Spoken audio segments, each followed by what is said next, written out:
The Charity Deacon Investigations, Book 2, Greed. Chapter 1. It had been 3 months since Jake went to Morocco to make a movie. 3 months of emails and phone calls, and a growing feeling that I was losing him. My work as a private investigator hadn't been fascinating since I'd finished with the people traffickers. I'd had a couple of wandering spouse cases. One of them wasn't even wandering. He'd forgotten to tell his wife he was going fishing. I was getting pretty tired of boring cases. I'd taken the leap into adulthood and decided to stop dabbling in investigating and actually put some effort into my business. Charity Deacon Investigations now had a website. I had a business coach and a 5-year plan. But right now, I had a lack of business. When Jake called to say he was given a week off filming and would I like to spend time with him in Paris, I jumped at the chance. When I told Lou, she said, "Let's get out of this freaky spring chill and add on a week in the south of France. You'll be better for the break and I'll get a vacation." We were leaving in 6 hours. I had my passport, some euros, and an empty suitcase, and a pile of clothes on my bed that was too big to fit in the case. I still had time to get a bigger suitcase, but something told me that I would just find more things to bring with me. I made a pot of coffee to help me think. When I had my mug in hand, I decided that I should make a pile of the essentials, clothes, toiletries, and put other stuff to the side. When I was done, I was staring at the pile of clothes, which might now fit into my suitcase, when the doorbell chimed. Thankful for the interruption, I headed downstairs. Standing on the finger dock was Dolores Markham, neighborhood gossip and rule keeper. I readied myself for some kind of lecture. A quick glance over Dolores' shoulder showed me that Lou was making her way towards us. Unlike me, Lou was looking chic in black and cream. Tall and slim and perfectly groomed, she always looked elegant. It wasn't just because she was rich or Asian. There was something cool inside her. I was tall, but built a little more solidly, and I lived in jeans and t-shirts. Today, I didn't have to check in the mirror to know I was looking harried and messy. I looked back at my neighbor and hoped my taste never went to heather and beige outfits. "Come in, Dolores," I said, keeping my voice cheerful. I left the door open so Lou could just walk in. Since gang members broke into my little floating home and trashed it, I had the door set up to lock when it closed. It meant I had to keep a spare key in my car, but I slept better knowing I wouldn't accidentally leave the door unlocked. "Thank you, Charity," Dolores said, pulling her cardigan around her as if she was cold. "I understand you're going to France today." Lou walked in and went straight to the kitchen. "Can I pour you a coffee, Dolores?" she asked. "No, thank you, Lou." Dolores smiled as she spoke, which kind of put me off kilter.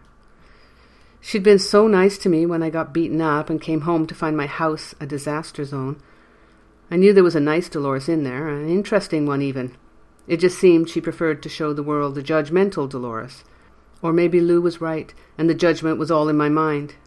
"Yes, we're off to France. I'm just packing. Is there something I can do for you?"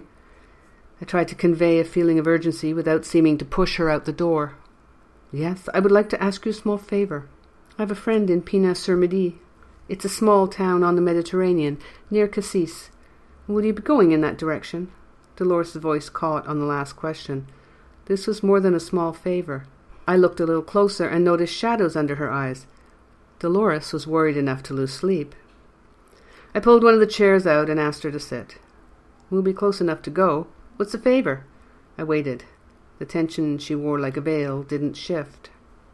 Lou put a box of Kleenex on the table and joined us. At least I wouldn't have to deal with an emotional Dolores alone. I hoped she didn't need the Kleenex.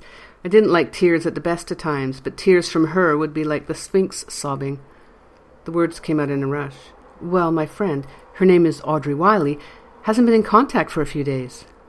"Have you talked to the police?" I figured she was going to ask me to find this Audrey, but I wasn't going to barge in on a French police investigation.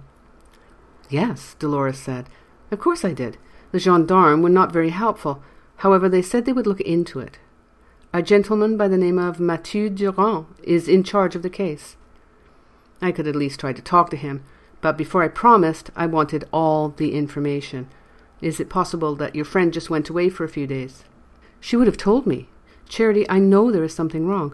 Audrey and I have been friends since we were activists in the 60s. She never lost that drive to fix problems. I know I've grown too old to join protests, but Audrey could never pass up an opportunity to right a wrong. She's quite inspiring." I ignored Lou's raised eyebrow. I'd tell her what I knew about Dolores's history with the equal rights movement later. "What exactly makes you think something is wrong?" I prompted. Dolores was like a lot of my regular clients. The emotions they felt fought with their thinking. Like they could only be logical if they were calm. I was used to prodding until I got what I thought was everything. She said she was sure someone was running guns in her town.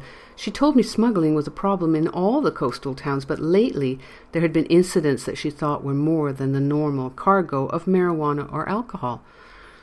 She said that someone might be watching her. Dolores dug into her purse and handed me a sheaf of printouts.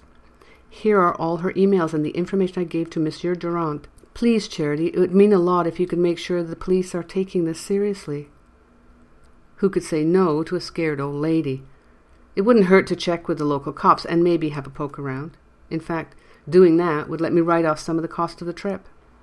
"I can pay you," Dolores said, misunderstanding my hesitation. "No, you don't need to do that.